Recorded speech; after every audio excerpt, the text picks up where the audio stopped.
Usa ka 1-year-old nga batang lalaki sa Cagayan de Oro City ang namatay. Apan human kuno ang pipila ka oras, daw nabanhaw kuno kini.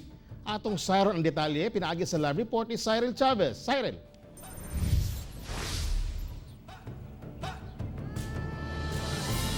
Yes, dakong gituhuan sa mga banay sa maong bata nga milagro ang nahitabo sa ilahang pamilya. At ug malipayon nga bata, kini ang mahinumduman sa pamilyang labtan kang baby Jesea. Apan ang kalipay, napulihan og kaguol. Human nga bandang alas 7 sa gabi ni adtong Biyernes, nakabsan sayang kinabuhi si baby Jesea.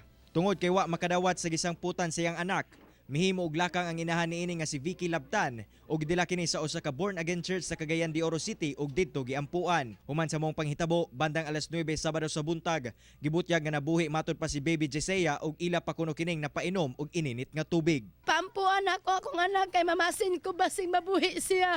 Pero tinuod yun nabuhi akong anak. Sabado sa alas 9 nabuhi siya. Wala na siya ng tiskog, wala na niya ungot ang iyang baba. Nakaabot ang maong panghitabo silang barangay ug giabisuhan silang dalahon ang bata sa ospital. Apan pag-abot niini sa City Hospital, gideklara kining dead on arrival. Pagtuo sa barangay nga base na sayop lang ang banay nga nabuhi ang bata. Sanglit patay na matud pa kini pag-abot sa ospital. The doctor declared that the child is dead. Dito di siya nabugtuan siyang kinabuhi. So katulang giingon nga namatay na sa balay, I doubt kay ang doktor gyud makadeklara kung ang person patay na. Apan sumala pa ni Vicky uban ang mga saksi sa mong panghitabo. Wala matud pa sila na makak ug sigurado gayud silang nakita og nasinatian nga milagro. Dili man ko mamugos kung wala sila nagatuo kay wala man pod sila nakakita. Kay ang tao karon motuo na sila og sila nakakita. Ako mismo nakakita gid ko nga nabuhi gid siya. Nabuhi gid akong anak. Pagkatataod kaya tingalaw kay gikumot niya diretso akong kamot. Nga puding gitawag sa antibiki dayon. Nya pagkuan dayon kay gikuan nga pamantoy kuan yang kamot niya mulik-lihok pud iyang tiil.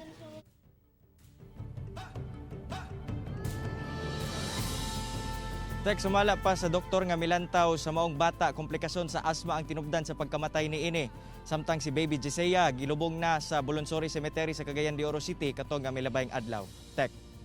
Okay, Cyril, mungutan na lang ko no, kung basig nakabalo lang ka no, wala ba sa gikuhaan og swab sample or anything basig i-test for COVID-19, ana?